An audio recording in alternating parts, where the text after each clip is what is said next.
লিডুৰ মুলাং ৰিজাৰ্ভ বানত আক্ৰান্ত বুহিদিহিং নদীৰ বাহনী পানীত বানাক্ৰান্ত মাঘৰিটা মহকুমাৰ অন্তৰ্গত লিডুৰ ২ নং মুলাং গাঁও। বৰ্তমান নাই কমেও ২০০-২৫০ ঘৰ পৰিয়াল আছে। তাৰ ল'ৰা ছোৱালী কেৰেটং হাইস্কুলত এম ই স্কুলত পঢ়ে।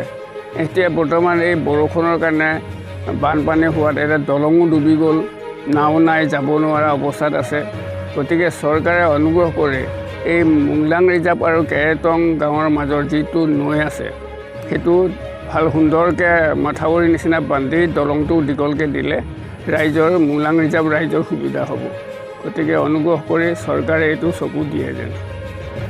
নিশা অহা মুঘলধাৰ বৰষুণৰ পাছত গাঁওখনৰ অধিকাংশ অঞ্চল বানাক্ৰান্ত।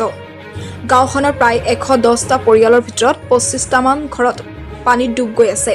ফলত পৰিয়ালকেইটাৰ ভঁৰালৰ ধানসহ সকলো সা সম্পত্তি নষ্ট হয়। আজি নিশা বৰষুণ দিলে বাকী পৰিয়ালকেইটাৰ ঘৰো বানত আক্ৰান্ত হোৱাৰ সম্ভাৱনা আছে। ঘটনাৰ খবৰ পাই ৰাজচক্ৰ বিষয়া জ্ঞানজ্যোতি দত্ত, মুলাং গাঁৱৰ গাঁও প্ৰধান বিষ্ণুপ্ৰসাদ শৰ্মা, দুৰ্যোগ ব্যৱস্থাপনা সমিতিৰ বিষয়া আদি উপস্থিত হৈ পৰিস্থিতিৰ বুজ লয়। তাৎক্ষণিকভাৱে তেওঁলোকক উদ্ধাৰ কৰি মান মৌমুখ প্ৰাথমিক বিদ্যালয়ত স্থাপন কৰা বানপীড়িত শিবিৰলৈ নিয়াৰ ব্যৱস্থা কৰা হৈছে।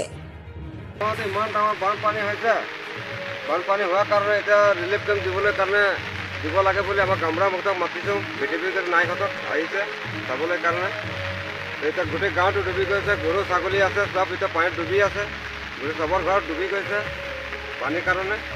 এতিয়া এইটো কিবা এটা ব্যৱস্থা কৰিব আৰু মেম্বাৰ ছেক্ৰেটাৰীয়ে গামবুঢ়াই। যি ঠাইত দেখি পোৱা গৈছে সেইটো কেৰেটং হৈছে। এই কেৰেটঙৰ সিপাৰ গাঁওখন হৈছে মানে মুলাং ৰিজাৰ্ভ। মুলাং ৰিজাৰ্ভত প্ৰায় ২০০-২৫০ মানুহ বসবাস কৰে। আৰু এতিয়া যি ধৰণে পানী বাঢ়ি গৈছে, সেই গাঁৱৰ লগত কেৰেটঙৰ সম্পৰ্কটো বিচ্ছিন্ন, মানে যিটো যোগাযোগ সেইটো বিচ্ছিন্ন হৈ গৈছে। আৰু এতিয়া সেই মুলাং ৰিজাৰ্ভ আৰু কেৰেটঙৰ লগত যিটো দলং আছিলে, দলঙো পানীৰ মাজতহে দলং, মানে মানুহ অহা যোৱা অসুবিধা। প্ৰতি বছৰে বানপানী নহয় যদিও এই বছৰে ইয়াত বেছিকৈ হোৱা একলেঠাৰি বৰষুণ দিয়াৰ কাৰণে এই ধৰণে হ'বলৈ পাইছে। ইমানে আৰু ক'বলগীয়া কথাই এইটো মুলাং ৰিজাৰ্ভ আছে। এতিয়া চাৰিওফালে মানে কোনো দিশত মানুহ যাব নোৱাৰে, মানে এতিয়া লিডুতো যাব নোৱাৰে আৰু আমাৰ কেৰেটঙৰ লগতো মানে অহা যোৱা মানে সম্বন্ধটো বনাই ৰাখিব নোৱাৰে। যদি এই ধৰণে যদি আৰু কেইদিনমান বৰষুণ দি থাকে তেনেহ'লে সেইখন গাঁও, গোটেই গাঁওখন ডুব খাব, মানুহৰ উপায় নোহোৱা হ'ব। এই বেয়া হৈ আছে বৰ্তমান। বিশেষকৈ আৰু ক'বলৈ এই নেৰা নেপেৰা বৰষুণ ২-৩ দিন ধৰি আহি আমাৰ এই ২ নং মুলাং বঙালী গাঁওখন বুৰ গৈ আমাৰ ১৫-২০টামান ঘৰৰ ভিতৰলৈ পানী সোমাইছে। আৰু বাকীখিনি খেতি পথাৰ চব সম্পূৰ্ণকৈ আমাৰ বুৰ গৈছে। আমি এইখিনি বুজ ল'বলৈ আহিলোঁ।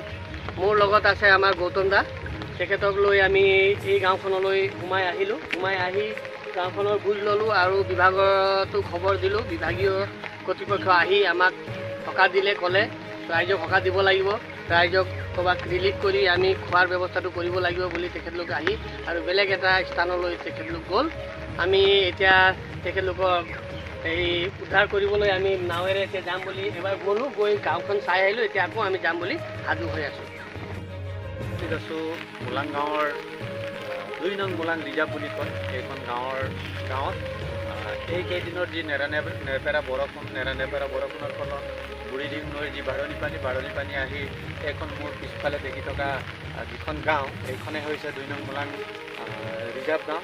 এইখন গাঁৱত প্ৰায় ২০-২৫ ঘৰমান মানুহৰ ঘৰত পানী সোমাইছে, তেওঁলোকে থাকিব নোৱাৰা অৱস্থা। গতিকে মোৰ লগত আমাৰ গাঁও প্ৰধান বিষ্ণু শৰ্মা ডাঙৰীয়াও আছে। গতিকে আমি সকলোৱে ৰাতিপুৱা আহি এইখন গাঁৱত উপস্থিত হৈ আমাৰ ডিজাষ্টাৰ মেনেজমেণ্টৰ লগতে আমাৰ চাৰ্কুল অফিচত আমি খবৰ দিলোঁ। খবৰ দিয়াৰ লগে লগে তেখেতসকল ইতিমধ্যে আহিলে।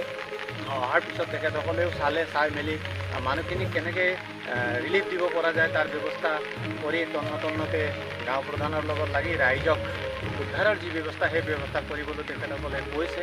আৰু তেখেতসকলে অন্য স্থানতো এনেধৰণৰ বানপানী হোৱা হেতুকে তেখেতসকল তালৈ গৈছে। গতিকে প্ৰায় ২০-২৫ ঘৰ মানুহৰ ঘৰত পানী সোমাই সম্পূৰ্ণ খেতিপথাৰ ক্ষতি কৰিছে। মোৰ পিছফালে আপোনালোকে দেখিছে এই যে এখন দলং আছে, পঞ্চায়তৰ দ্বাৰা নিৰ্মিত দলং। এই দলঙৰ ওপৰেদি পানী বৈ গৈ আছে। ই পৰিতাপৰ বিষয়, দুখৰ কথা। এইখন গাঁৱৰ গঞা ৰাইজে আপোনালোকে পিছফালে দেখি আছে নাৱেদি তেখেতসকলে বিপদসংকুলভাৱে টুলুঙা নাৱেৰে তেখেতসকলে আহিছে আৰু আমি মাঘিৰ পৰা প্ৰতীক ছাত্ৰীৰ ৰিপৰ্ট নিউজ 24 এনি